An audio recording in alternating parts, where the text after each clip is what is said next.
because tí kò bá ń ṣàbòsí ni ẹni kò sọnù ó sọ ni ẹni kò ju tọwọ́ ẹ̀ lẹ̀ ó ju tọwọ́ ẹ̀ lẹ̀ ẹni kò sún ó sún ó wá react ẹ wá sọ pé ẹ wá wèrè yìí bóyá ń fẹ́ yín kí ni iṣẹ́ wèrè tẹ́lẹ̀ ṣebí kí wèrè fẹ́ yín ni orúkọ olè ẹ̀ tí ì pé máa yìí ó dẹ̀ fẹ́ clear orúkọ ara ẹ̀ ó yá ìwọ veron ó sọ pé evidence bàbá mi fáwọn ọlọ́pàá same thing náà ló tún ṣe nígbà tó wà tán ní kí jòsí wà ẹ̀yin wá ń parọ́ pé jòsí ní evidence kan kò tí ì fẹ́ múlẹ̀ torí pé nǹkan tó ṣe fún Mohbad pé jòsí sọ pé káwọn lọ sí court jòsí ò lè sọ pé káwọn lọ sí court because legal team jòsí ọmọ pé nǹkan tó ń ṣe nǹkan tó lè ràn lọ sẹ́wọ̀n ni kọ́ máa dúpọ̀ yẹ kọ́ máa pe Elégùṣì kọ́ máa sọ fún pé àdádì wa Gúṣì mania àdúpẹ́ lọ́wọ́ ẹ̀ pé ò sọ pé ó fẹ́ gbé jòsí lọ kọ́ọ̀tù because nígbà tó ti déwájú àwọn ọlọ́pàá tó ti sọ fún wọn pé yẹ́sẹ̀ ní gbogbo nǹkan tó ń sọ ìyẹn lọ lásán ayé ẹ ti bàjẹ́ tó bá jẹ́ gbé èèyàn bíi tèmi ni o máa dáṣà kẹlẹ́sẹ̀kẹsẹ̀ ọmọ agétì mi lọ ni pé sísọ ti sọ pé yẹ́sẹ̀ ni evidence dẹ̀ wà kó sọ pé yẹ́sẹ̀ ni jẹ́ ká pàdé ní court. ẹ̀ṣọ́ níwọ̀n gbé jòsí lọ́kọ̀tì mọ́ ni kí lẹ wí. wọ́n níwọ̀n gbé jòsí lọ́kọ̀tì ni. èmi ò rò pé kábíyèsí fẹ́ gbé lọ court because at the end of the day ṣé mo pàwọ́ Yorùbá àmọ́ bẹ́ẹ̀ fi kú yọ̀yàn. So I feel like the man is trying to ìjọba ló máa gbé lọ court. Elégùṣì ò gbé lọ court ẹ jẹ́ sọ reason fún yín mo ní feelings pé bàbá yẹn ò ní gbé lọ court because àmọ́ ìwé kó ṣẹ̀ṣẹ̀ lose ọmọ ojú tó máa fi wò ó ní ẹ kó ṣẹ̀ṣẹ̀ lose ọmọ ẹ mọ̀ ó kàn máa ṣe rí Konibaje gbàgbé ẹni tó bá. Konibaje gbàgbé ẹ I'm authoritatively telling you case yẹn will still go to the end mo sọ fún ẹ. It on a normal circumstance it is supposed to be. No, but me I'm feeling like that man will do it. Ó máa lọ mo sọ fún ẹ àtẹ́pẹ́ mo ti sọ fún yín case yẹn máa lọ it will still to the end of it. I hope it does. ọ̀rọ̀ ẹ̀ṣẹ̀ lùzì ọmọ ọ̀rọ̀ ẹ ti kọjọ́ ẹ̀ṣẹ̀ lùzì ọmọ. I'm telling you authoritatively. ó ti yé yín ẹ kàn fi kíni yẹn ṣe kà fún màá yẹn ẹ kàn fi kíni yẹn fi relate màá yẹn ẹ kàn fẹ́ dálé màá yẹn rú for no good reason. Konibaje, hold on for 1 second please mo fi owó àti ọmọdé ẹlẹ́nu. You see, with regards to this whole thing, maybe, just maybe, this is just an assumption. So I'm just talking based on my own assumption. Maybe if they go ahead with whatever legal means possible, maybe that would even help in clarifying the fact that the guy is not Liam's father. He doesn't. Osha, it's not a case of maybe. It's a case like it's factual. It is got a sort of factual. It's not. It may help. It will help. Not maybe. It will help. So it will help. It will go a long way if they actually. It will go a long way to clarify the man's name. Clarify his name and establish the one singular. I've never even met him. He doesn't know me. So where you understand? It should go a long way. From?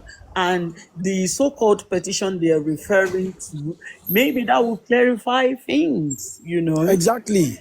That's just the only way out. It may just help Mohbad's dad himself. It may help me, and it may help Elégùṣì. So, and that's the honest truth. That's just. It will even help the Nigerian police mostly, because now they are trying to paint the Nigerian police bad as well. Making it look as if Nigerian police did follow up. It's just to establish some evidence. Because now, Osha, if you remember the narrative they are trying to paint regarding the fact that when Mohbad wrote the petition, who did he submit the petition to? Why was there no follow-up? People don't understand something. Nigerian police can only advise you. They can't impose opinion on you. Sometimes, if there is a civil case, if there is something between people and the Nigerian police feel like there is no need for you guys to escalate this thing. Like, you guys can always settle this thing. Okay, you know what? Take it easy. You take it easy. Stop stressing yourself over it. It happens very well. There are some cases that I've actually seen that one might think is powerful than one and all. And the Nigerian police will just tell you, like, nah, there is no need for you guys to be taking this case to court. This is something both of you can settle amicably. But if you insist that you want to take your case to court, well, we are here to help you follow all the process, get yourself a lawyer and all. Ṣé you understand? Ìtẹ́ máa ń sọ fún àwọn èèyàn, ẹ máa lọ sí police station, kò ṣe nípa criminal nìkan. Ẹ try láti ní ọ̀rẹ́ ọlọ́pàá bíi méjì mẹ́rin kan tó lè máa tútọ̀ yín lórí àwọn kọ̀ọ̀kan. Kò dìgbà tọ́lọ́pàá bá mú ẹ kó tó lè sọ pé òun lọ sí police station. Ẹ kàn ṣeré lọ, kẹ́ lọ understand a lot of things. Bóyá ó máa help yín because in the real sense, ó ṣá wàláì tẹlẹsán lazilawa fàlùkì àṣẹlẹ̀ nǹkan tẹ́ sọ is the way forward. Telegushi bá lè sọ pé, okay, you know what? For proper clarification, you see, we are taking this case to court.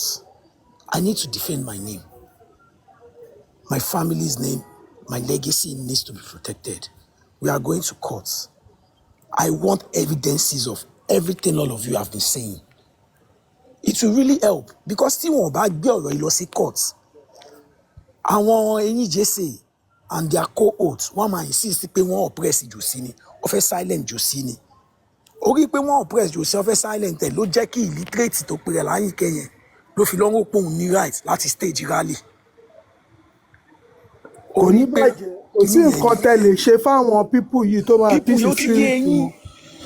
Tó bá tún dé láti court gan ṣe ẹ jẹ́ kí n sọ kan fún mi. Bí Wùmí ṣe DNA lónìí, wọ́n máa lọ manipulate tí Jòsí bá tún ṣe fídíò tó apologize tó retract statement ẹ̀ ó tún máa sọ pé wọ́n gbébọn sí lórí ni tó fi sọ ni. They will always come up with different narratives. So just let everybody live their life. Kò sí nǹkan tó lè ṣe tó lè appease wọn. Toxic people. They are toxic people. They are just sick. They are sick people. Normally, cases nǹkan tó ṣẹlẹ̀ láàrin wa àtàwọn ènìyàn is supposed to be a normal thing. The police are not supposed to be involved, etc., etc. In a country where the system is working. Àwọn kan dẹ̀ support ẹ̀. Nǹkan tó máa ń dùn mí nínú statement àwọn people ni pé ẹ máa sọ pé in a country where the system is working. Meanwhile, right in front of us, we have recent cases of bullying whereby the process in which the person that bullies someone got arrested was still through the police getting involved, picking the person up. That Lagbaja by reported pé ó bully òun. Human rights can't go and make an arrest without the police. You can't fight anything through human rights without the police. They have an office inside the police station. When you take a case to the police automatically knows that this is a case for the human rights to handle. And they refer you to them. And sometimes the human rights themselves refer you to the police. Okay, let's follow you to so place. One human rights officers, one them police, one or two, to go and make the arrest. People need to understand that arrest doesn't automatically mean you are guilty of whatsoever you are being charged for. Same thing is applicable to petition.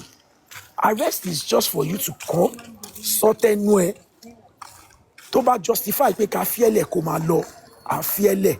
Tó bá ipá máa release ẹ̀ on bail, tá máa ní pé kó mú ṣọtí wá so that wà lè wá kọ́yìn sínú ẹjọ́ ẹ̀. A máa sọ bẹ́ẹ̀. Gbogbo ìdè máa jáde, ẹ máa sọ pé in a civilized country, in a civilized country, you can't just call people out without proof. You can't just be bullying people up and down. There's a certain documentary on Netflix as I speak to you that I think they've probably removed that Netflix. The documentary was about a certain woman like that. Then she saw the documentary and she said everything they portray in that documentary was all false and she's ready to sue Netflix. She said she is even ready to sue. According to the lawsuit this woman is filing, if you make an analysis on that video on TikTok, you are going to get sued for making an analysis. In as much as the analysis you make is false, they are going to get you sued. You're going to get arrested for it. That is the level of the petition and like how far that woman is ready to go regarding that documentary that Netflix put up. And you people are quick to come online to say in a country where the system is working. Now, because our system know they work, now they make person like very dark man think say they do the Lord's work.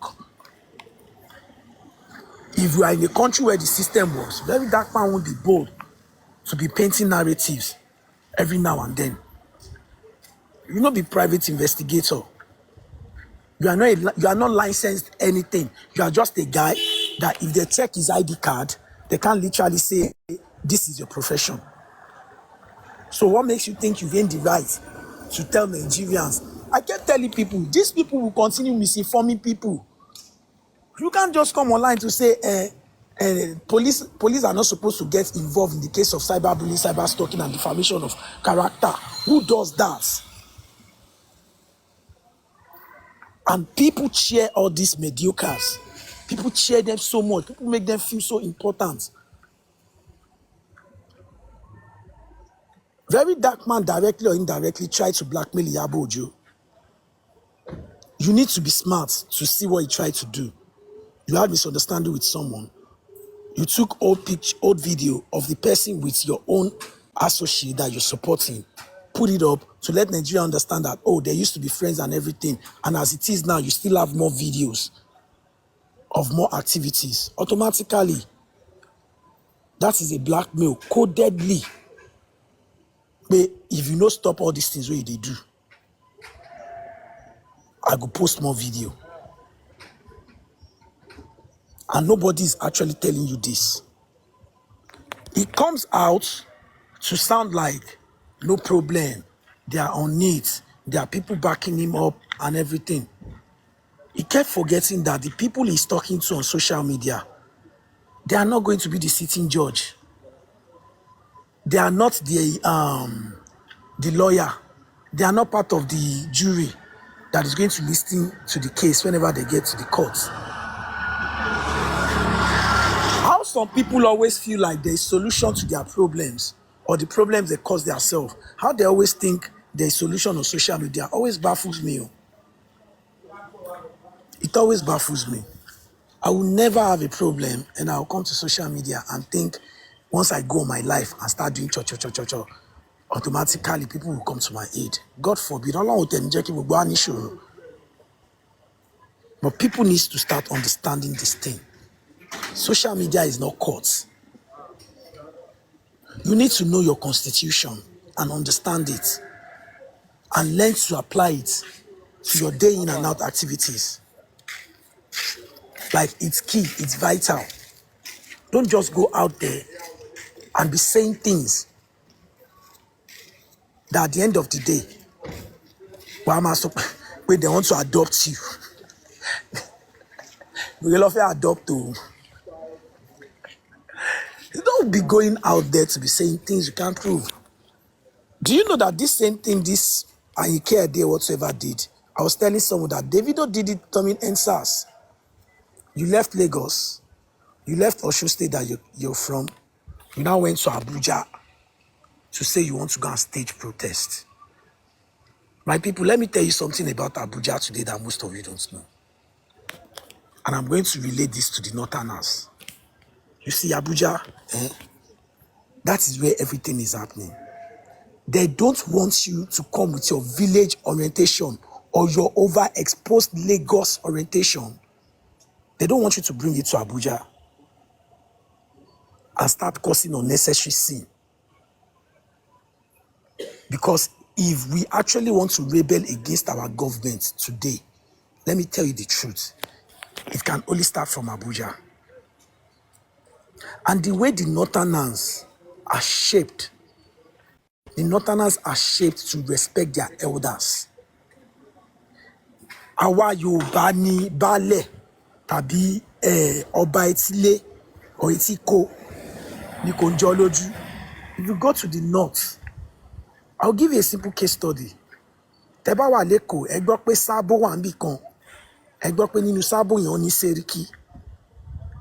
Tẹ́ bá rí bó ṣe máa àwọn Sẹ́ríkì yẹn tẹ́ bá rí bó ṣe máa ń pọ́n wọn lé. Tẹ́ bá rí bó ṣe máa ń pọ́n wọn lé. Bó torí pa àwa Yorùbá, a jọra wa lójú gan pẹ̀lú ọ̀làjú burúkú. Ta ló jogún ẹ̀ yìí?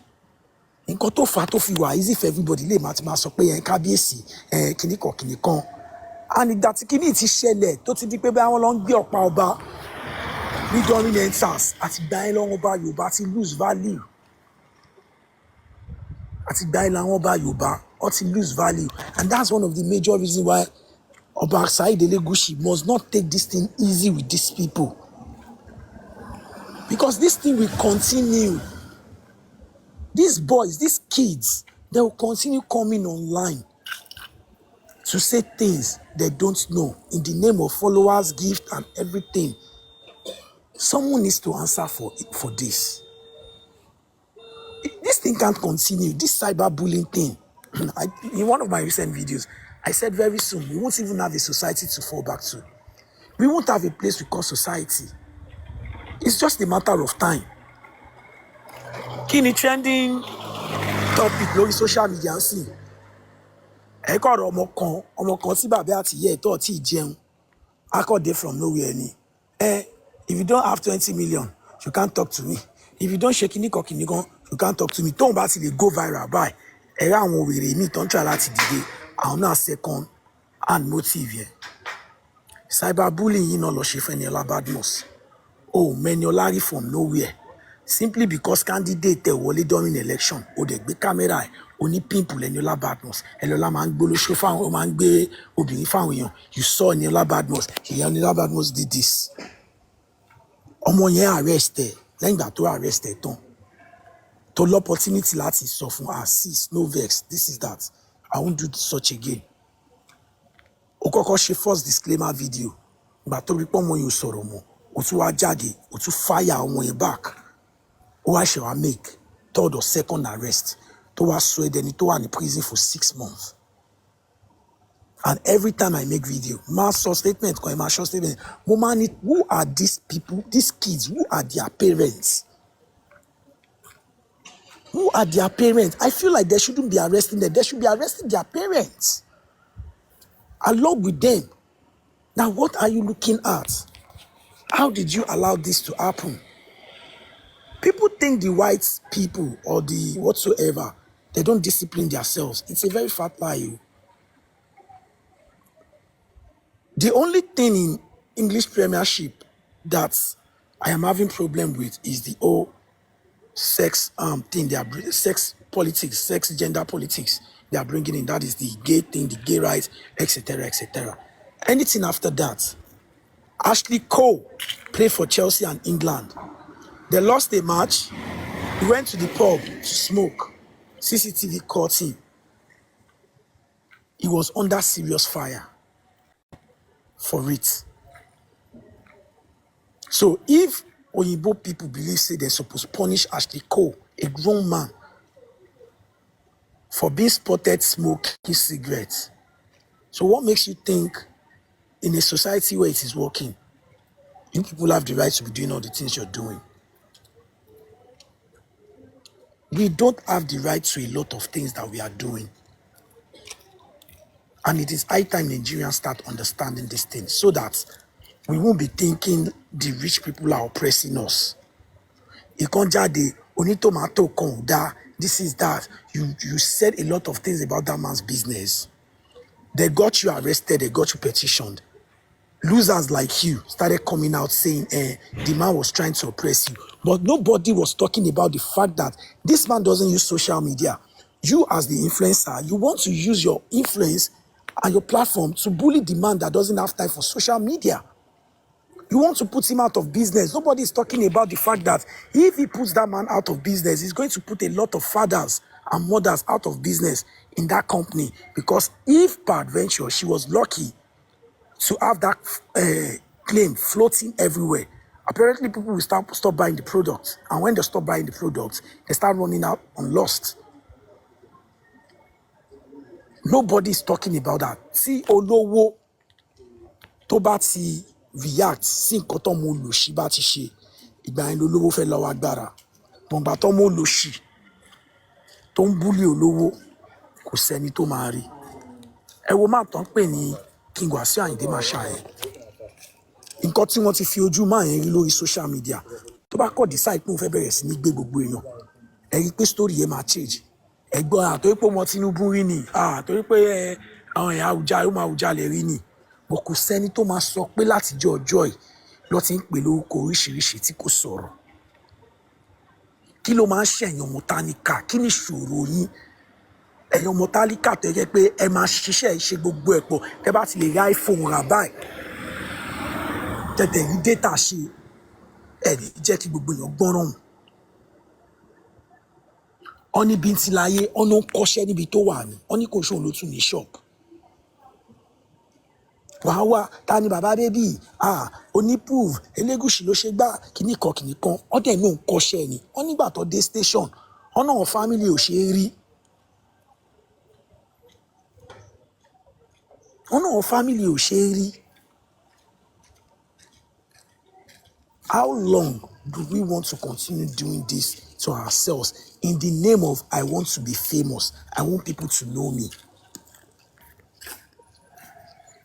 Yesterday bí mo ṣe ń dé Mushin mi ò tí ì drop bag mi ò tí ì ṣe anything bọ́bọ́ kan ẹ̀gbọ́n yìí ló wà lórí TikTok ẹ̀gbọ́n yìí ló ń da TikTok mo rẹ́rìn mo wọnú ilé mi mo kí mọ sí mi lókè mo change à ń ṣọdún eégún ní junction wa mo lọ bá wọn ṣeré I was feeling happy among all my people.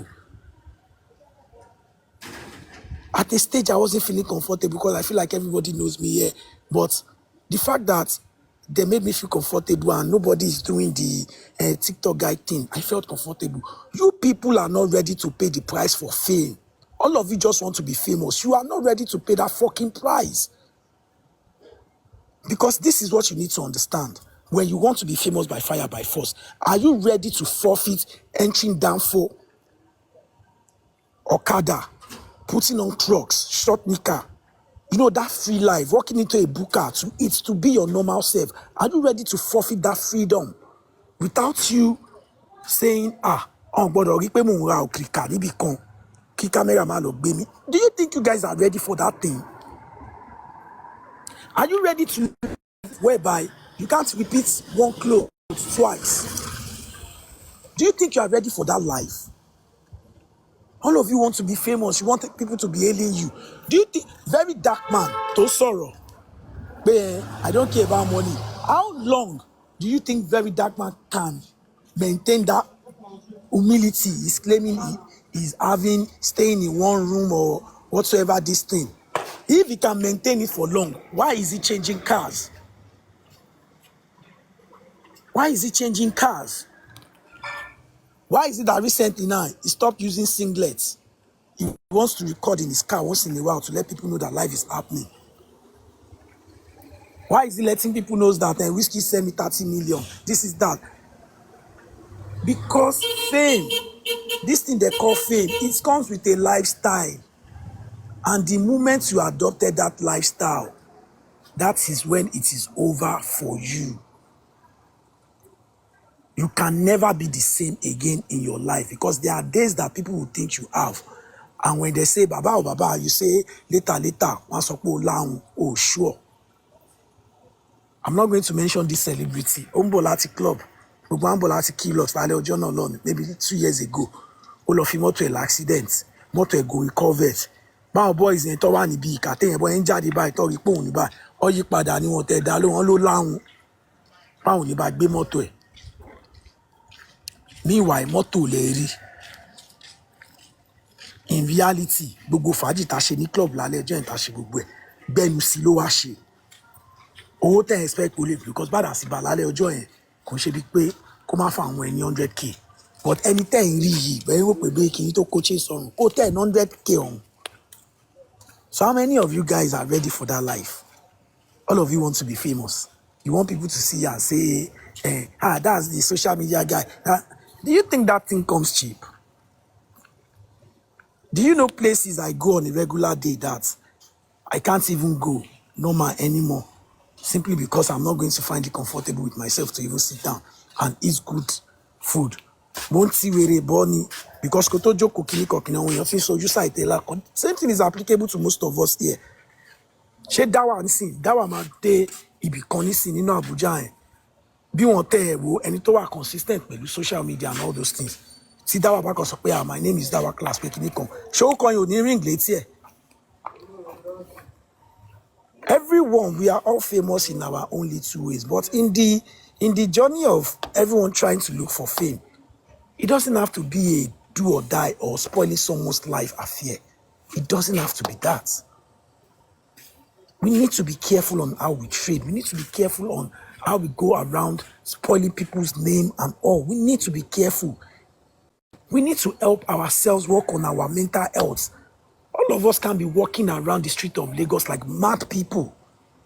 People think the only people that are mad are people with bad clothes, titi. Madness is a mental state of mind. So, kini mental state of mind, most of gbogbo èèyàn tẹ́ mi lójoojúmọ́. Ṣẹ́lómi tó jẹ́ pé ó ṣí DM ẹ̀, ó ti gbé ṣépè lóríṣiríṣi. Níbi tó jókòó sí àgùndẹ̀bò, oúnjẹ ò lọ lẹ́nu ẹ̀. Ṣé ẹ mọ̀ pé mental health ẹni yẹn ẹ ti fọ́ pẹ̀lú ẹ̀ immediately? Someone reached out to me today. Was ní àárọ̀ yìí, only like for real, Jaiye. What you are doing is good, but I don't feel comfortable anytime people put up your picture and start saying all sort of things.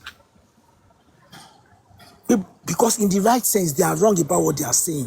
Èmi mo ní láti máa break it down for ẹni yẹn pé that is life for you.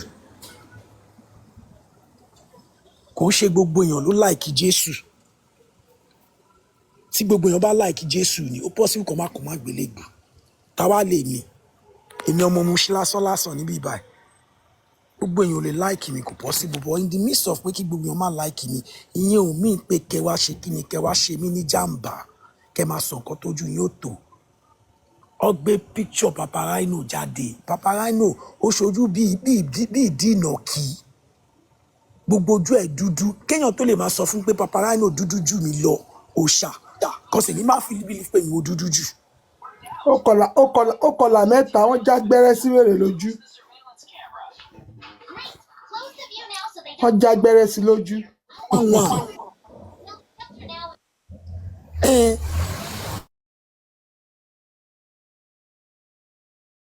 Àbíkú àgbà yẹn. And they are quick to go.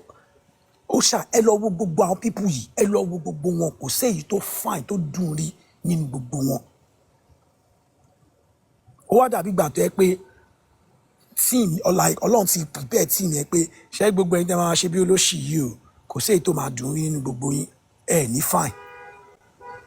Èyí tó bá ṣe bẹ́ẹ̀ ní fine díẹ̀ láàrin yín kò ní máa ṣọ́wọ̀. Veron nìkan ló fine nínú gbogbo wọn, àmọ́ òyìnbó burúkú yìí ni. Fine wo ṣe bó ń bóra ni fine wèrè wo. Àgbàgùntà ṣọ́lò ni Veron ó ga. Tèmi bá rí nǹkan máa ń sọ bó ṣe rí. Veron na fine boy. I've seen him very well. Ó ga spẹ́ẹ̀kì òòṣà lu Veron. Òòṣà ṣe Veron ṣe spẹ́ẹ̀kì yìí. Ṣé kò ṣe spẹ́ẹ̀kì yìí ni? Òòṣà láìkí kọkùnrin ga kó sì gbọ̀nlẹ̀. Wọ́n á spẹ́ẹ̀kì ẹ kó lọ máa fà jẹ́ kó lọ máa bo kó lọ fà. Alakwa. All of them, they have one or two things that you just feel like, why are you talking like this? I can't. Do you know what happened today? So my godson, ẹ mọ̀ kíní tó máa ń ṣe tí wọ́n ní wọ belt yẹn, tí ṣòkòtò wọn máa jábọ̀ yẹn. Godson mi dẹ̀ ń bọ̀. Mo dẹ̀ rí ó dẹ̀ gbé ṣòkòtò sí bẹ̀bẹ̀rẹ̀ di wọn àtọwọn rẹ̀. Mo kọ́kọ́ lé gbogbo wọn padà nà. Wọ́n á mú òun wá embarrass láàrin gbogbo èrò. Pé ṣe orílẹ̀ tó fẹ́ wọ̀ yìí, ilé yìí, tí wọ́n bá bí ẹ̀rẹ̀ tú sag. Mo ní láti dá padà kó lọ mú belt ẹ̀. Wọ́n á wọ belt yẹn, mo tún àṣẹ wá pè sí corner. Wọ́n á rán létí, wọ́n á ṣàlàyé nǹkan kan fún nípa ìrínisí ìsọ̀ni lọ́jọ́. And báwọn èèyàn bí appearance ẹ̀ bó ṣe lè kó ẹ kúrò, ìsọ̀rọ̀ sí ìwà ẹ̀ bó ṣe lè kó ẹ kúrò nínú wàhálà. Wọ́n á sọ fún mo ní kọyùn, mo ní ṣòmọ̀ pé o lè máa lọ nínú Mushin yìí káwọn èèyàn fẹ́ nù ẹ̀. Àwọn kọ́kọ́ máa dìde pé àwọn èèyàn ò dẹ̀ kí n ṣe oníjàgídíjàgan o. Mo ní wọn ò mọ̀ bí oníjàgídíjà, but ó ti rí ẹ bó ṣe ń múra, bó ń sọ̀rọ̀, ó ti rí àwọn tó ń wá pẹ̀lú, ó ti rí pé kò ṣe àwọn tó ń jà. Mo ní wo àwọn tí mo rí pẹ̀lú ẹ yìí. Mo ní wo bí lè ṣe sag. Eléyìí ọmọ ọdún mélòó ni ó ti ń ṣe dread. Ìwọ nìkan ló look decent láàrin gbogbo wọn. What makes you think these people are worth being your friends? mo dẹ̀ pa àwọn boys ẹ̀ mo ní tí bá tún wá sí Mushin tí bá gbọ́ pé yín ṣọ̀rẹ́ mo lọ́lọ́pàá ni màá fi kó gbogbo yín pẹ̀lú òun náà ẹ má bà ayé ọmọ jẹ́ fún mi.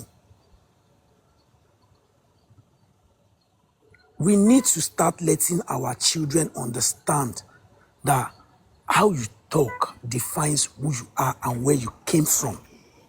Oh, lè máa sọ social media ara kwa ṣe é ti rí báyìí kìdí kan yìí àwọn agbèrò tẹ̀ ń kọ́pì tẹ́ bá òkè bóyá akọni MC Oluomo tó jẹ́ chairman NURTW àbí president MC Oluomo tẹ́ bá gbọ́ níbi tàlájì ti sọ̀rọ̀ ẹ mọ̀ pé this one na proper ọmọlúàbí. But ẹ̀yin tẹ́ ẹ̀ ṣe kankan tẹ́ ẹ̀ jámọ́ kankan ẹ máa ṣọwọ́ báyìí àfi bí ìgbà tí Àlàó ṣe fi wá lórí stage ẹ máa ṣe yánmayànmá. àwa wí tán ìwọ sọ pé wọ́n mọ constitution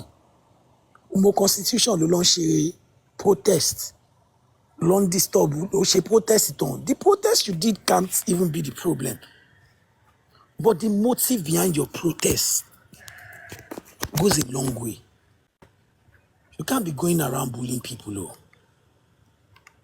And remember when I said it's going to be a bumpy, long ride for most of all these people. And everything is literally coming to pass. Because Elegushi is not just going to sit back and relax and watch people do all sort of dirty things to his name. And yeah, Osha, I support everything you have said. It would be very nice if Elegushi can follow up this case just to clear his name to the fullest. Because if he doesn't, these people, especially mommy that's just my own submission. Thank you very much for listening. Mo pa Mohbad nígbà ló ti ṣe bẹ̀rẹ̀ sí lè máa build the case ń pókè o mo wá build ẹ̀ débi ń pé òun àti Wùmí ní wọ́n ní ọjọ́ ṣeré ńgbà kan rí àbí ọ̀rọ̀ fẹjọ́ pa wọ́n pọ̀ so possible kò jẹ́ ń pọ́ bímọ fúnra wọn lọ́rọ̀ ọmọ ìṣe di ọ̀rọ̀ ń pé wọ́n fẹ́ pa Mohbad nítorí ẹ̀. So you first o gbọ́dọ̀ ọkọ̀ identify èèyàn tó bá identify èèyàn kò sí bóyá lè gbé dé ọ̀rọ̀ DNA ò bá jẹ́ ọlọ́pàá ò bá jẹ́ federal government. There is no way you can link it without getting a suspect first. Until you have a suspect, that's when you can now start talking about motive. Without suspect, motive is useless because you can't tie it out to somebody. So when you go to court, the first thing is you have to bring somebody to court that, this person, we are accusing him of this social crime. And we believe this is his motive because ó fẹ́ gba custody ọmọ because ẹni ìgbọ́mọ ẹ̀dá ní kò release ọmọ ẹ̀ fún. A sọ pé àìrọ̀ kò máa ń ṣọmọ mi o ọmọ ẹ̀ ní because of this evidence wọ́n àtẹni àti káwọn níbi báyìí these are the video evidence to prove it further please grant us order to conduct DNA.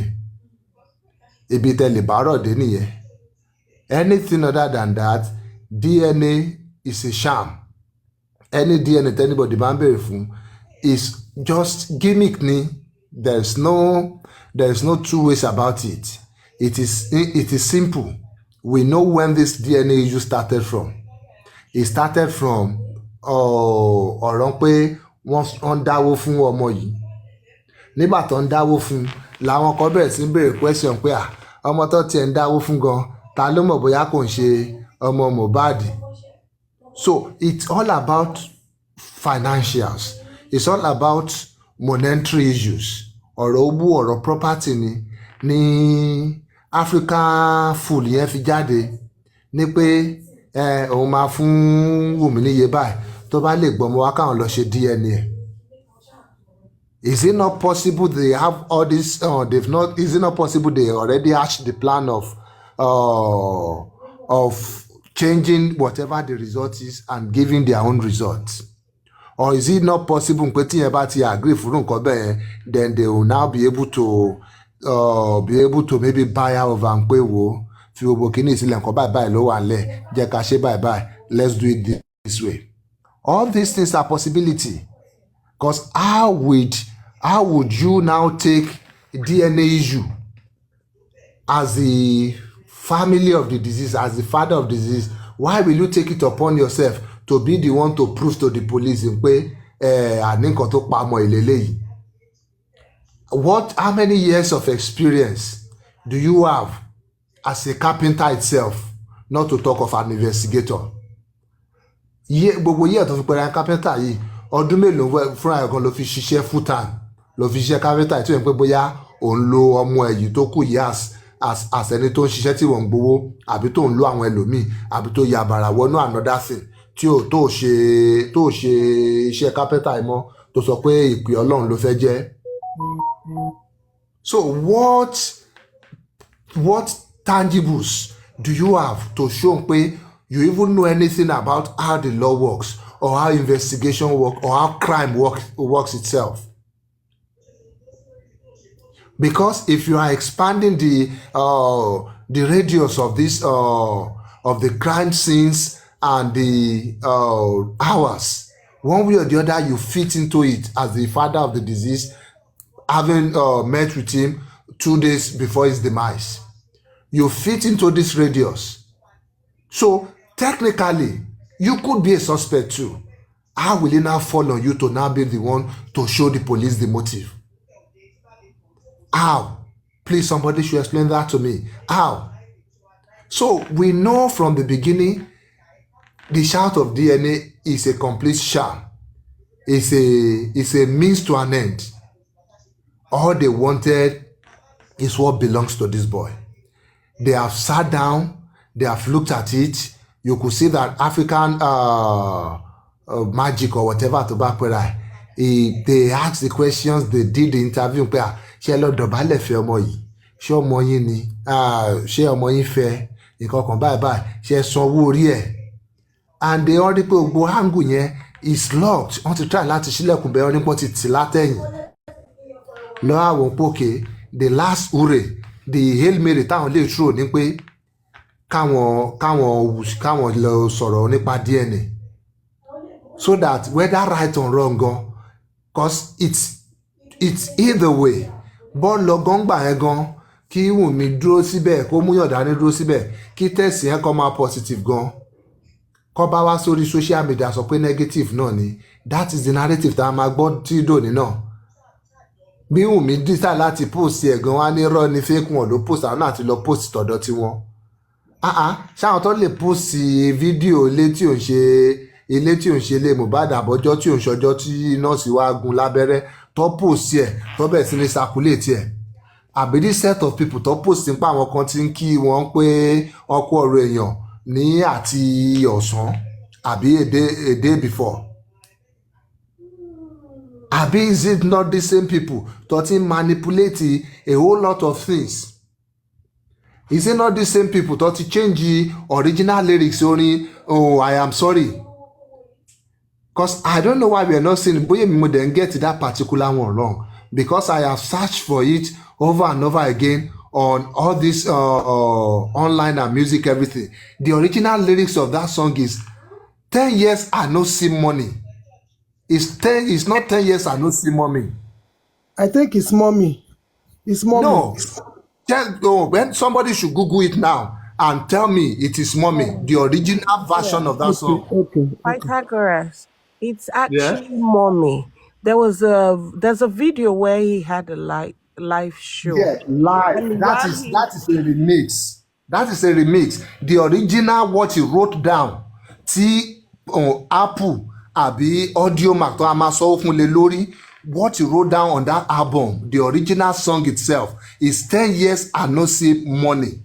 Nígbà tó wá ń ṣe àwọn adulterated version, àwọn live version, ló dẹ̀ fi ń kọ 10 years I no see mommy, I no see mommy, I know that, tó dẹ̀ bẹ̀rẹ̀ sí ní fi àjásà sí. But the original version. I saw what you say.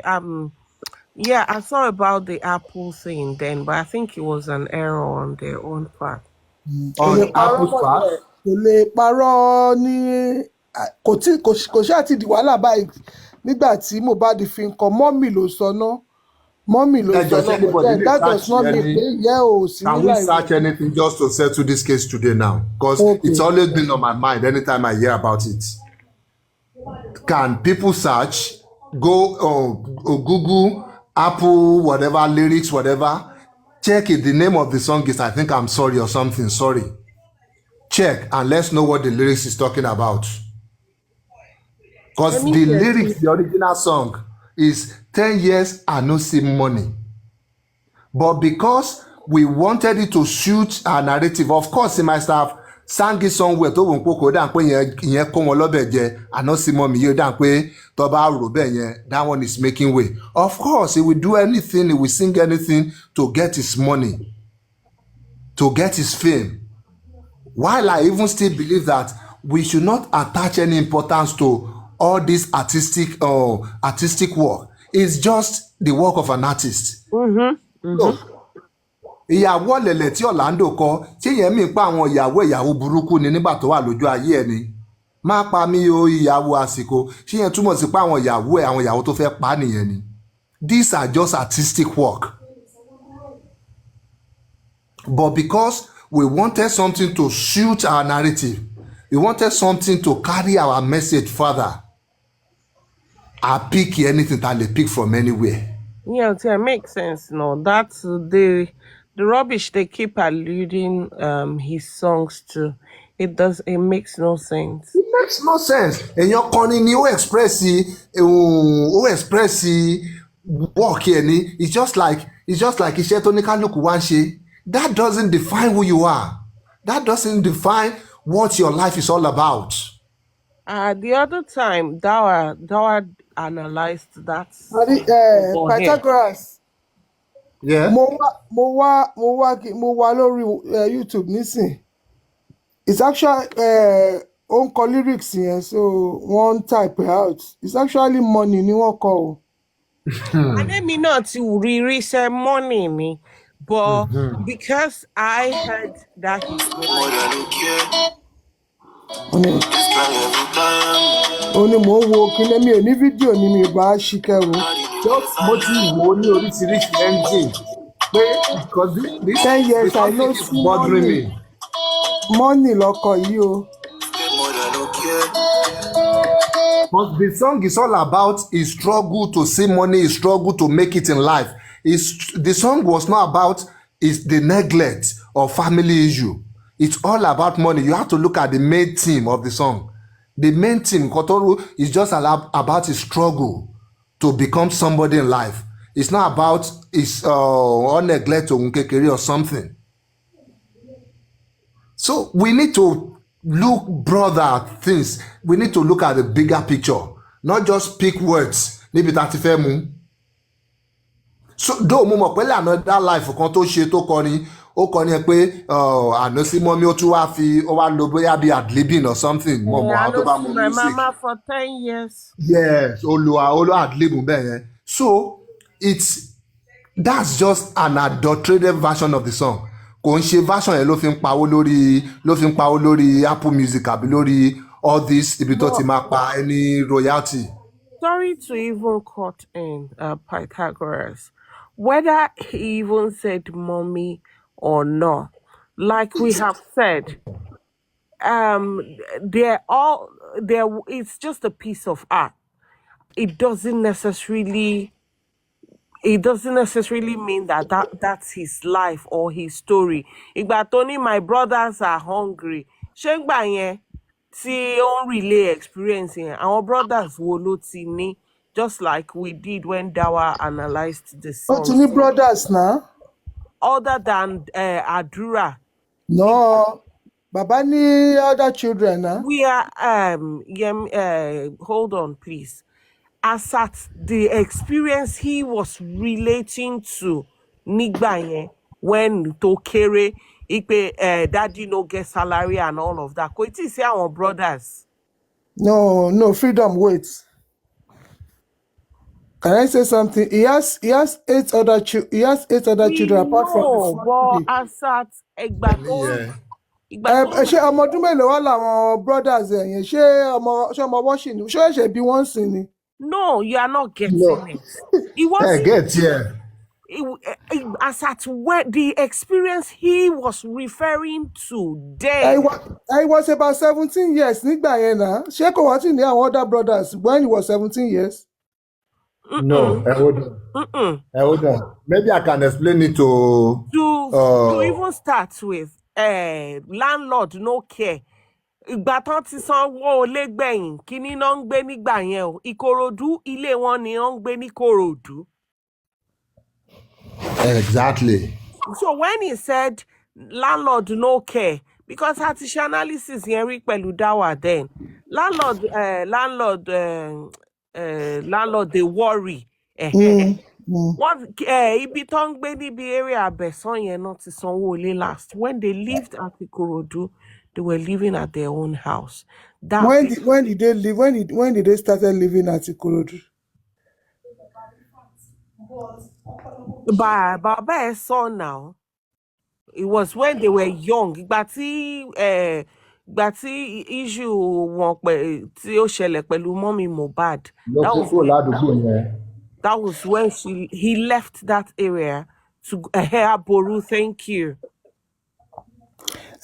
Freedom, content try lattice. Although we were just trying to like make analysis, but just like you have said, it's just a lyrics. It might not necessarily be their life story. But if you need to analyze it, Adura is 21 years. Mo believe èèyàn ìgbà tí Jòsí tó fi lóhùn lálà òun rí ìyàwó òun tó ń ṣàgbèrè ó lè kúrò lé possibility wà pé Jòsí ti ń fẹ́ ẹlòmíì gbà yẹn. So Àdúrà dẹ̀ wà ní bíi 2 or 3 years nígbà tán ló lé ìyàwó ẹ̀ kúrò lé. Jòsí yìí dẹ̀ rẹ ẹni tó ń bímọ pàápàá ẹni tó ti lè bí tó ti bí ọmọ another 8 children in the space of how many years. As at that time, you see, as at that time, the fact remains that it was the 3 of them. Him. Nígbà tí Mohbad ń kọrin yìí. No, kò ṣe ìgbà tó ń kọrin. Yes, don't relate to see, not as a when he was singing the song.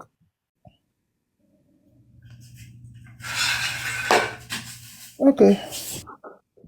Ti get here, Dada. No, kò tẹ́mi tẹ́ sọ pé kó tó lè relate sí. Ó ń sọ̀rọ̀ nípa experience ẹ̀ like 10 years ago, like cause nígbà wo ni ó rí màmá ẹ̀ ọmọ ọdún mélòó ni nígbà tí àwọn èèyàn sọ pé ó ṣẹ̀bẹ̀ sí ní rí màmá ẹ̀ officially. Wọ́n ní 22 years. Wọ́n ní bí 22 years. So 22 years tá a bá yọ 10 years kúrò tó bá sọ pé 10 years ni ò fi rí màmá ẹ̀ lóòótọ́ á jẹ́ pé 12 years ni 12 years ni màmá ẹ̀ gbé sílẹ̀. Ọtún yẹn náà dẹ̀ sọ náà nìyẹn pé 12 years ló wà tóun fi kúrò. Pythagoras ló ṣe 22 years ló bẹ̀rẹ̀ sí ní rí màmá rẹ̀. No, mo mọ̀ pé kí Mohbad tiẹ̀ tó bẹ̀rẹ̀ sí ní make àtọ̀ kó tó lọ sílé Malians. Ilé Dàrósà ló gbé náà. Ilé Dàrósà ló àti Wùmí gbé. So analyze based on nǹkan tó wà lẹ́ẹ̀ ni. Okay. So let's assume pé 10 years. Tó ń gbélé Dàrósà òun àti mọ́mí ẹ̀ ò ríra. Even the so-called father of the year. Ìgbà tí ọmọ ẹ̀ sáì fún Naira Marley gan bàbá yìí ó mọ̀ kò mọ anything. Kò rí Mohbad sójú. Òun gan sọ ní for like 1 year. Ó lóun ò rí Mohbad. Ìgbà tí ní Mohbad wà lé Malians kò rí Mohbad. Kò mọ anything pa ẹ̀. Not until nígbà problem DNA. NDLEA. And that problem of DNA gba Mohbad tí wọ́n wá lọ hospital tó admit ẹ̀ sí hospital. Ọ̀túnba náà ti sọ NDLEA. NDLEA jàre. NDLEA bàbá ẹ̀ ò lọ bẹ̀. Màmá Mohbad màmá ẹ̀ ló wà lọ́dọ̀ ẹ̀ lọ hospital. Ó tún ránṣẹ́ sí màmá ẹ̀ pé kó tún fowó ránṣẹ́ sóun tún gbógun tì lórí ẹni tó wà ní sick bed. Wọ́n dẹ̀ ní father of the year. Anyway, ṣé ráwọn tó wà lẹ́yìn Jòsí wọn ò mọ orú èèyàn tí Jòsí jẹ́ ọ̀ bóyá wọ́n mọ orú èèyàn tó jẹ́ bóyá wọ́n look away. Ìgbà tán bá gbé gbogbo wọn tán tí Jòsí ò yọjú sí wọn because owó Jòsí ò lè ká nǹkan tó wà nílẹ̀. Ó dà pé 4 down sí 7 ladẹ̀ sí ń lọ. wise merit bó wù kó sá wọnú wọlé wọ́n máa gbé mo ti sọ wọ́n máa gbé wọ́n á kọ́kọ́ gbé 7 Nàìjíríà kan tó ṣẹ̀ wá rí sáwọn tó wà labroad wise merit kó múra lẹ̀ kó wù kó lọ sá wọnú wọlé wọ́n máa gbé aṣọ fáwọn Yínká náà wọnú ẹ̀ Yínká ò léèyàn ó ń fẹnu wa rọ́ọ̀fù ò léèyàn tó bá délẹ̀ tán ìwọ nìkan ló máa kú kò gbọ́ngbà yẹn téèyàn bá advise wọn based on their condition wọ́n máa ń rò pé èèyàn hate wọn ni wọ́n dẹ̀ mọ̀ pé èèyàn ń ṣàánú wọn ni wọn ò mà tọ́ but wọ́n fara wé àwọn asúkan àǹkó nígbà tí jòsì lọ ń rìpọ́ọ̀tù ní police station sí kí ló dé táwọn asúkan kí ló ṣe wọ́n tí wọ́n wá sí Nàìjíríà kán wá tẹ̀lé jòsì lọ sí police station ṣùgbọ́n náà nífẹ̀ẹ́ jòsì ni kí ló dé tí wọ́n tẹ̀lé jòsì ẹ wà Nàìjíríà tán ti máa gbé yín ẹ máa fẹnu yín wa rọ́ọ̀fù wọ́n pọ̀ ń bẹ̀ tán fẹnu wa rọ́ọ̀fù ìwọ ni wise merit ìwọ ni scan by Tomi ẹ máa páìlì evidence yín jọ torí ìgbà tán bá máa gbé yín ẹ sí níbi tí incident ti ṣẹlẹ̀ ẹ máa analyse nǹkan tí ò sí Papariano ó ti brainwash yín pẹ̀lú irọ́ burúkú tó ń pa fún yín ẹ̀yin náà ń bìlífù Papariano ẹ ń bìlífù àwọn tó wà western world tán bá máa sọ wá níwọ̀n sí ìlépa láti ìgbà tí crime ti ń ṣẹlẹ̀ Nàìjíríà ilé wo náà sí ìlépa it is never our system àwọn ọlọ́pàá Nàìjíríà ń sí ìlépa báwo ni tí Mohbad ṣe wá fẹ́ yàtọ̀ ó wá yá ẹ níwọ̀n ṣe turn print nínú ilé wo wọ́n lọ wó kú káwọn ọlọ́pàá tó dá sọ́rọ̀ Mohbad it's like 9 days after tí Mohbad kú a lot of people ti wọnú ilé yẹn so fingerprint wo náà fẹ́ ṣe a lot of people wọ́n ti wọnú ilé yẹn tán ti jáde ẹ máa sọ̀rọ̀ bíi pé ẹ̀yin ló mọ àbí ìpáwọn ọlọ́pàá Nàìjíríà ò mọṣẹ́ mọ́ gbogbo Nàìjíríà kégbe gọ́ọ̀mẹ̀ntì lísìn sí ìgbẹ́ everybody wọ́n dẹ̀ lọ exhume òkú bọ́dì wọ́n lọ exhume bọ́dì bọ̀bọ́ ẹ̀ wọ́n set up panel àwọn professionals ni gọ́ọ̀mẹ̀ntì set up àwọn educated people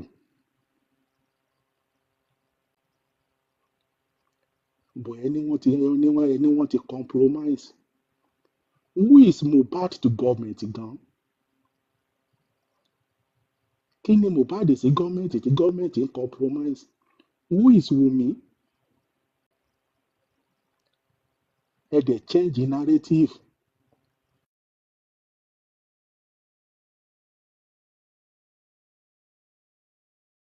kíkọ́ bọ̀ so competition pé Ẹlẹ́gùṣì nìkan lọ pa òun torí Liam nítorí ọmọ òun ṣó wà lórí petition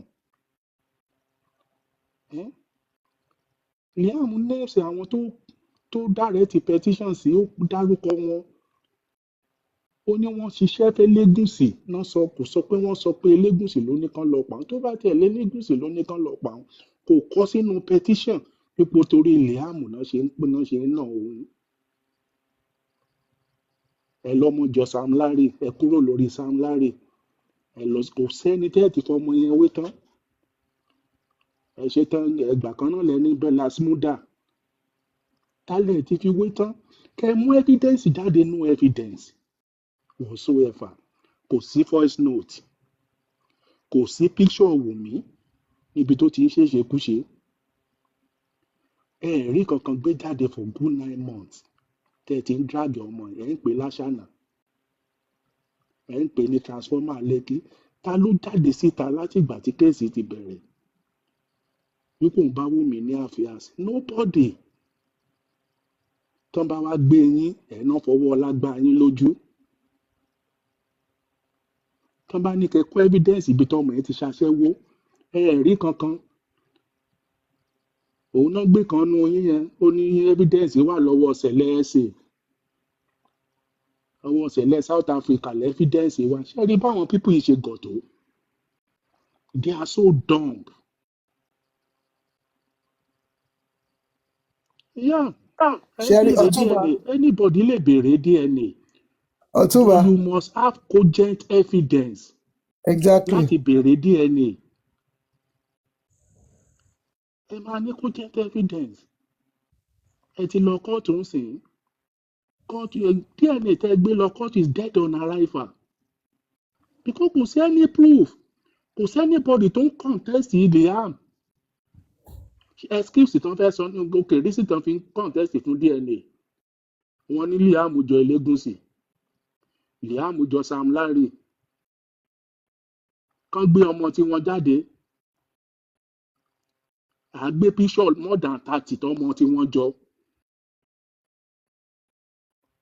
Ṣé yẹn náà fẹ́ fi ṣe reason ní kóòtù? Òun náà fẹ́ fi gba DNA. Anywhere in the world mi ò rí ibi tán ti kọ́kọ́ béèrè DNA tí crime ṣẹlẹ̀ ọ̀ téèyàn kú irú nǹkan bí eléyìí is either homicide or anything láì sí establish a cause of death tó jẹ́ pé DNA ni the first tán kọ́ máa béèrè mi ò rí rí anywhere in the world tó bá dẹ̀ wà tán jẹ́ ká mọ̀ ibi tó ti jẹ́ pé kán tó establish a cause of death o DNA náà kọ́kọ́ máa béèrè ẹ fà àwọn ọlọ́pàá lè jẹ́ kán ṣiṣẹ́ wọn if there is reason for DNA inquest tán wà gan láì tí lọ sí court láì tí charge anybody sí court inquest yẹn gan ó lè request fún DNA but there is nothing like that ẹ ti ń pariwo DNA. Yẹmí Ṣítù ẹ continue jàre. Nǹkan tí mo tẹ̀ fẹ́ sọ ní pé ṣe rí àwọn tí wọ́n support Jòsí tí wọ́n láwọn kàwé tán láwọn oníyèmí àti no king as God àbí kí ni orúkọ wọn Jesus is Lord lájọ́ ń sọ lọ́sàn-án yìí it's just an insult sí àwọn tán láwọn kàwé torí tó bá lo bí irú aristocrat yẹn ń sìn tó lò kàwé tó ń sóyìnbó pẹ́ẹ́rẹ́ bí ọ̀pẹ́ẹ́rẹ́ tí common carpenter tó dẹ̀ wá manipulate ẹ̀ where is the intelligence tó bá lò kàwé kó tó lè sọ pé o jẹ́ graduate you must have gone through so many analysis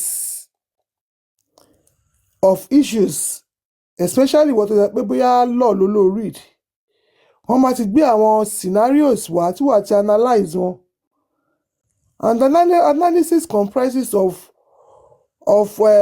both the advantages and the disadvantages so you must have weighed the cons and the pros so wọ́n tó lò kàwé tó lò pass through school o graduate o wá sórí online wá sóyìnbó common carpenter.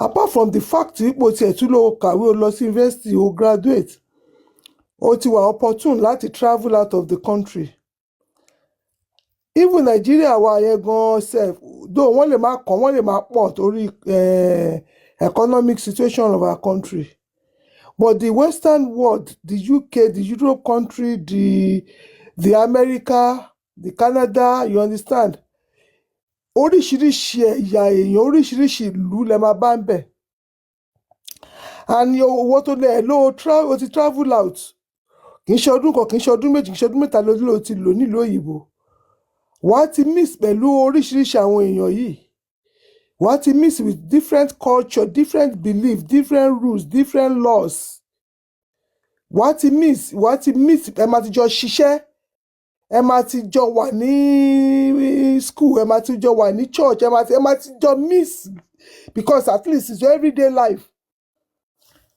So wàá ti kọ́ so many things from different tribes, different culture. So that means pé wàá tún ti wà enlightened ju ìgbà tó wà Nàìjíríà lọ. Intellectual capacity á tún ti grow ju ìgbà tó wà ní Nàìjíríà lọ. Now Jòsí tí kò kúrò ní Nàìjíríà, tí kò kúrò ní Kòròdú, tí kò ní any intellectual iṣẹ́ kankan tó ti ṣe rí, ṣé kéèyàn kó kan igi, èmi kan lè mú ìṣó àti igi àti hámà kí n kan igi pọ̀, tó ń ṣe kápẹ́ńtà, ó dẹ̀ wá bọ́ sí online, ó dẹ̀ wá ń da ìwọ tó bẹ̀rẹ̀ ní intellectual being, ó dẹ̀ wá ń da ríbo ó dẹ̀ lè detect wípé irọ́ ni máa yí ń pa. Èèyàn tó bá lóun kàwé tí ò kì í ṣe pé bóyá akúrú jẹ̀pọ̀ kan gbóyìnbó ni, mo ní ọmọ kan tájọ ṣiṣẹ́ ńgbà kan, Fúnmiláyọ̀, ó sóyìnbó ju kí ló dálẹ̀ lọ. We got to know pé ká tó wọ ìgbà tá jáde secondary school ni o, tá ń ṣiṣẹ́ lé epo, ọmọ Yorùbá ni ọmọ làjẹ́ ni o, òyìnbó náà máa sọ sí wa, máa sọ òyìnbó mú ṣàwọ̀ Fúnmiláyọ̀. Gbà tẹ́mi débẹ̀, tí mo débi iṣẹ́ yẹn, tí mo bá bẹ̀pẹ̀ Fúnmiláyọ̀ mo mọ̀, ó ṣẹ́jú sí mi kí n má pè òun ní Fúnmiláyọ̀, pé ń gọ́ sí gbogbo ayé pè ń bẹ̀. Àṣé sẹ̀tífíkẹ́ẹ̀tì school start oní school start, mo ṣàwọn pé Fúnmiláyọ̀ àjọ lọ secondary school ni, kò jáde school tó fi lóyún gbà yẹn, bí i JS2 àbí JS3 ni, kò ti wá school mọ́, ọmọ làjẹ́ ni. Tí mo dé ibi iṣẹ́ yẹn, Fúnmiláyọ̀ ó ṣẹ́jú sí mi ní ń gọ́ sí lòun jẹ́ o, because school kìíní certificate nǹkan tí ló fi ríṣẹ́ síbí, ló fi ṣiṣẹ́ ń bẹ̀. So for the fact pé wọ́n sọ òyìnbó ọ̀pẹ́ rẹ̀ kò mí pé bóyá wọ́n kàwé. Ẹlòmíì létí èdè lòyìnbó, èdè ni ẹlòmíì lédè, ó létí èdè. So irú aristocrat yẹn mi ò rò pé ó ka ìwé bó ṣe claim, torí kò sẹ́ni tó máa lóun ka ìwé tó máa jẹ́ pé tòótọ́ ló kàwé, ló gba school kọjá, tí irú Jòsí yẹn tó yẹ máa gbọ́n jù lọ, tó máa lè manipulate ẹ̀. That means ó abuse intelligence ẹ̀ ni. Jòsí kápẹ́ńtà tí kò ṣe iṣẹ́ bóyá lórí iṣẹ́ $1 million rí láyé ẹ̀, tó gbogbo story tó ń sọ yẹn, ọmọ Mohbad yìí náà ló lọ ṣiṣẹ́ kóló, ló lọ ṣe, ló máa lọ kan lé, ló máa lọ kan gbogbo ẹ̀. Kò ní reference iṣẹ́ pàtó kan, àtìgbà tó ti ń pariwo níṣẹ́ àrí èèyàn kan tó tẹ̀ máa jáde pé and this man is a very hard working man, òun ló bá mi kan lé mi. Bí ẹni ò tiẹ̀ jáde wá sọ, àmà ti rí nínú àwọn comments táwọn ẹbí ẹ̀ máa ti gbé pé no, this is another witness, this is a witness that said this man, he knows her, he knows him, he was a very hard working man, he was one that helped him to build his house. Ẹ tó ń pariwo pé òun máa ń báyàn kọ́lé, èèyàn mélòó ló ti bá kọ́lé tó jáde? Reference wo kò make reference ju ilé church redeem tó lóun àti ọmọ òun lọ kàn. That was the only reference to make ní years of his service as a carpenter. That was the only reference to make fún wa lórí bíbá yìí. Òun nìkan náà dẹ̀kọ́ ló òun àti Mohbad ni, tó fi ní òun ní tó táwọn bá ṣiṣẹ́ tán òun máa ra gángan fún. Owó iṣẹ́ Mohbad náà dẹ̀ ló fi ra gángan fún, kì í ṣe pé bóyá ó mú owó òògùn ààrẹ láti fi ra gángan fún Mohbad. Of course, tó bá employ jọ ẹ má ṣàgbówó ẹ̀. So kò sẹ́ni tó máa sọ fún mi pé òun ka ìwé. Gbogbo crushing queen tó ń pariwo káàkiri yẹn, mi ò believe pé lecturer ni woman yẹn. Tó máa sọ pé òun lọ lecture sí, is a blatant lie. Kò sí èèyàn tó máa wà learned tí Jòsí kápẹ́ńtà máa manipulate. Ìwọ tó bá kàwé, téèyàn bá parọ́ fún ẹ, wàá mọ̀. Tó bá kàn ní evidence láti fi já irú ẹ̀ ni wàá kàn dákẹ́ pé don't let me draw it, don't let me, because you be able to analyse nǹkan téèyàn sọ, kọ̀ọ̀kan lè gbé ọ̀rọ̀ wa kò dẹ̀ believe you on the face value. That is why you are different from èèyàn tí ó wà literate. That is why you are literate. That is the difference between you that is literate and someone that is not literate, that is illiterate. I tó wà níbẹ̀ yẹn ó ti differentiate yín. Èèyàn tí ó wà literate tí ó bá gbé that is why àwọn ọmọ ìlú yìí tó bá sọ fún wọn wípé tó bá béèrè kan lọ́wọ́ ẹ tó bá ní no wọ́n máa sọ fún ẹ pé why? Why? I'm bọ̀ láti church lọ́sàn yìí àwọn ọmọ mi wọ́n mú fóònù wọn dání so tá bá ti kúrò church tá bá ti rìn lójú ọ̀nà máa kó sínú bag mi so ṣe àwa wọ mọ́tò wọ́n wá ní kí n mú fóònù wa mo ní no I'm not giving it to you. He was telling me why. When I don't just want to give you, that's not a good, it's not a good enough reason. I have to give him reason why tí mi ò ṣe fẹ́ fóun. So you have to explain. The same thing applies to ìwọ tó lọ kàwé. Èèyàn gbé ọ̀rọ̀ wá fún ẹ, wàá wò, you will think outside the box. Wàá wò bọ́rọ̀ yẹn, wàá yẹ̀ wò. Okay, especially a case like this. Because you are not there. So you're there for any story. You will analyze it, you will look at it. How possible is this? How possible is this? But olo kàwé, oni one lecturer, oni o ti gbé nílùú òyìnbó for 30 years. Èèyàn tó mọ̀ rí rárá, ó dẹ̀ ń jáde wá fún ẹ. Story tó bá sọ lónìí, òun kọ́ ló máa sọ lọ́la. And this man is able to manipulate you. And you're sọ fún mi pé o kàwé. No! Education is not a scam. Àwọn bàbá tí wọ́n ná owó rẹpẹtẹ lé wa lórí táwọn ò dẹ̀ kà. Wọ́n ti rí difference tó wà níbi kéèyàn ò kàwé àti kéèyàn má kàwé ni. Torí ìgbà táwọn ò kà wọ́n rí pé ó máa ti ní stage kan tó máa ti ní life tó máa pé ká pé mo dẹ̀ kàwé ni.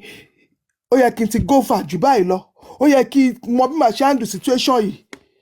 Ọgbọ́n orí yàtọ̀ sí ìwé.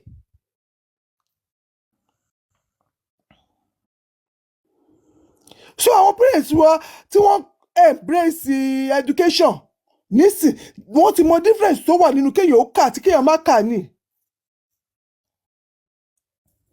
Wọ́n sọ fún mi pé ìwọ lọ́yà Joseph the carpenter tí ò ṣe carpenter knowledge orí ẹ̀ ò a rí àwọn carpenter mi tí wọ́n kàwé kún carpentry wọn. Tí wọ́n lọ ń ṣe tọ́pọ̀ àwọn náà máa design furniture Aso Rock furniture àwọn ilé olówó àwọn ilé ńláńlá yẹn and they are carpenters because wọ́n kàwé kún carpentry work wọn ni. So carpenter tó bá rí ní òkè it's not just the hard work it's not just the practical ló gbé débẹ̀ the theory náà gbé débẹ̀. Even most of them gan sef wọ́n kọ́ máa design ẹ̀ lórí computer ni. Irú àwọn jòsí ẹ̀ lọ́ máa pè kọ́ wọ́n bá wọn kàn àwọn dẹ̀ máa gbé wọn ńláńlá. My son-in-law, that is what he does. He's a computer engineer. And he has a carpentry kini as a background as well. Ìkan tí company ni ẹ gbà fún òun ló máa orí computer ló máa ti design everything tí wọ́n need. Àwọn tí wọ́n kàn ṣe kìíní tó kàn àwọn labour àwọn ló máa combine level ló máa lọ fi of course wọ́n máa import àwọn stuff wọn wọlé ni but he design it on the computer. So what are we saying? So jòsí pé carpentry ẹ̀ kò gbé kọjá gbẹ̀rígbẹ̀ tó wà yẹn lọ. Gbẹ̀rígbẹ̀ ní Ìkòròdú I'm sorry fún àwọn tó ń gbé Ìkòròdú. Ẹ̀kan tí mo dé bẹ̀rí mo gbé epo lọ síbẹ̀ ni the first time tí wọ́n máa gbé truck petrol lọ síbẹ̀ ó dànù ni. ó dànù ní Ọlọ́run ní jẹ́ ń jóná mọ́ tírọ́ọ̀kì tí mo ní kí n ṣe bísínẹ́sì epo ní Nàìjíríà ńgbà yẹn. Ó dànù ní lójú ọ̀nà ọbẹ̀ ìgbà tọ́nà ọbẹ̀ kò smooth. Tírélà fẹ̀yìn lélẹ̀ ni, ó fẹ̀gbẹ́ lélẹ̀ ni. Kò jáde kúrò nínú ibẹ̀ yẹn. Ẹ̀yin tẹ́lẹ̀ ti wà expose. Jòsí dẹ̀ manipulate yín. Ẹ̀ẹ́dẹ̀ lè rí pé this is irọ́ wà nínú nǹkan báyìí. Ìwọ tó bá lò kàwé téèyàn bá parọ́ fẹ́ tó bá lè dictate pé irọ́ ni kinní yìí, you have to go back to school. You have to go back to school because that is the part of why tó ṣe lò kàwé, so you be able to know the right from the wrong, fact from true. Nísìnyí, àwọn pé wọ́n ti fa Múyìwá ti fa Sọmá mọ́ra, àwọn náà ń ṣiṣẹ́ in the background. No wonder Sọmá ò kí ń kàn kankan mọ́ Múyìwá ti advice ẹ̀. And you know, in this situation, Sọmá gan wábi tó máa sá pamọ́ sí ni o ló ṣe sáré tẹ̀lé Múyìwá because ó mọ̀ pé òun ti ṣe kọjá ìyá rẹ̀. Yes. And how no one only because of that analysis that she knows. Analysis irọ́ tó ń pa. Tẹ́ pé tán bá take it up kò ní evidence anything. Kò ní one single evidence ọmọ Sọmá yẹn. Ó ti sáré tẹ̀lé Múyìwá. And you know this is part of why Múyìwá rọra. Ẹ bá notice òun náà ń yẹra fún wọn. I said it somewhere this afternoon on this show náà ni mo type pé, you know, people have to be careful. You know, because this thing that is going on, justice for Mohbad, lè sọyàn tó ń lọ rojọ́ fọ́lọ́pàá, lè sọyàn tó ń bọ́lọ́pàá ṣiṣẹ́, lè máa wọn tó. Honestly, you cannot know anybody. So you have to be careful tó bá wà nínú group wọn tó ń lè pẹnu mọ́ yẹn. So some people wọ́n ti gbọ́n wọ́n ti rí pé Múyìwá dẹ̀ ní ó rọra tread carefully. I don't know if you've observed it. The guy is treading really, really carefully. You see, Sọmá and Anna, they are writers. So Sọmá, you can imagine, of all people working with Múyìwá, Sọmá, ó mọ nǹkan tó ń ṣe o. She knows why she's there. Ó mọ gbogbo irọ́ tó ti pa, bó ṣe máa gba rẹ̀ lẹ̀ ló ń wá o. It's not because she's any writer. She has not written anything to make her. Kí ló kọ? Kí ló tiẹ̀ sọ? Everything tó sọ irọ́ ló ń pa. Every damn thing tó sọ irọ́ ló ń pa. Nobody will tell me she's writing anything. Every damn thing tí baby yẹn sọ irọ́ ló ń pa. Because gbogbo ẹ̀ la knock out. I mean la knock off. Even top movies, gbogbo irọ́ tí Sọmá pa la gbá gbogbo ẹ̀ sẹ́gbẹ̀ẹ́. Ó dẹ̀ mọ̀ pé irọ́ lòun pa. Kò ní evidence kankan. Múyìwá gan ò ní evidence kankan. Kò sí ẹ̀yàn kan tó lé evidence. So now, you know why this thing, ó dùn Papariano kan ni kò fẹ́ sọ̀rọ̀ online. He felt betrayed. He felt betrayed, really betrayed. You can feel it in his voice. I'll feel the same way because òun ló mú Sọmá wá. You can see. Wọ́n sọ pé Báyọ̀ náà wà ní legality. Báyọ̀. Tó mama sọ from left to right that doesn't understand anything. Doesn't understand the case of. His word says the heart of is it the heart or the mind of kings and chiefs are in his hands, and right now he's using King Gucci to fight for her. Yeah. Àwọn àròbá wọn ń bo. Meanwhile, Ọlọ́run mọ̀ nǹkan tó fi ṣe. You know. Yeah. God is just using him for more me. Like me, I used to say, Mom doesn't have the money. She doesn't have the energy. She doesn't know people. She knows nobody. You know, she's so vulnerable that she won't even know who to trust. Yeah. You know, in this situation, you'll be so vulnerable that you can't trust anybody. Yeah. Honestly, you can't trust anybody. You are worried because she will totally in something. She is genuine by, you know. So you can imagine the kind of how vulnerable she is. If ara ilé èèyàn lè máa bẹ̀rẹ̀ sí ń gbàjà in situation báyìí, kí ló wá kù ara ìta. This my Yoruba is always coming to mess up sometimes. You understand you. It just comes to mess up sometimes. So you can imagine, really annoying. But that's what I'm saying. That I'm so grateful. I was disturbed by this case. Hey, My husband will say, what is your own? We are all disturbed, though. All of us. Honestly, I was disturbed. I've never, you say, every This is sometimes I will say, okay, well, she's fine. I hope everything. But to bonk or cover, I'll come to my trigger and be, hey, my girl, what kind of thing is this? When are we going to get over all this?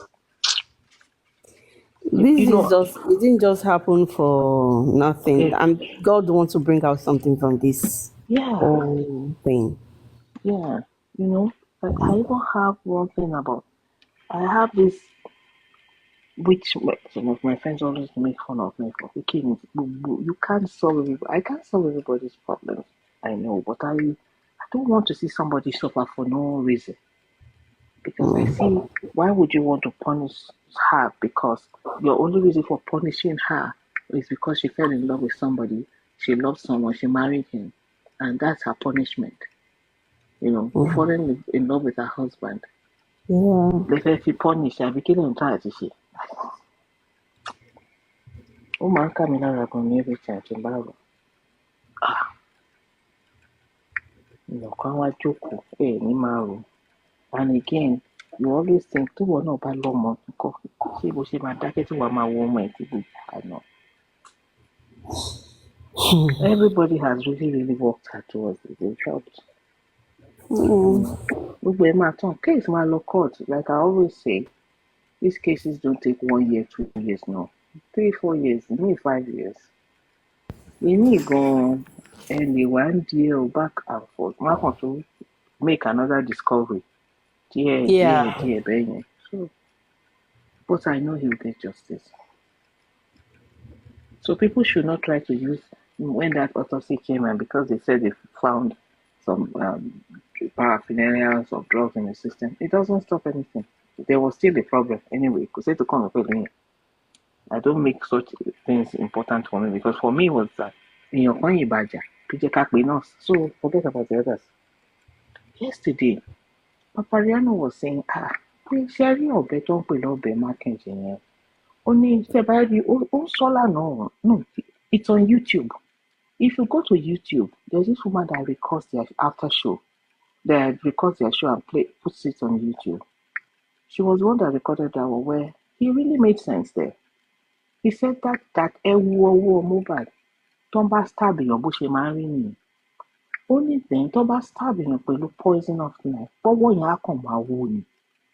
Á di wàhálà gan ni. Only there was one case that happened. They had to amputate the person's leg, hand or leg. Only so this thing stab kìíní yẹn gangan ni ó cause wàhálà yẹn. Ó lè sọ ní fine boy tí kò tí ì sọ reason tí ó ṣe lọ fún burial fún wa. Kò tí ì sọ reason tí ó ṣe lọ síbi yẹn lọ gbé báàgì fún wa. Ó ní so there's something. Ó ní kò sóòótọ́. Ó sọ ó lóun àti fine boy wọn sóòótọ́. Òun àti spending pé rọ́nà pa. So we continue to fool ourselves. When the case is really hot on their head, wọ́n máa sòótọ́. Òun làwọn kan lọ ń kówó fún prime boy.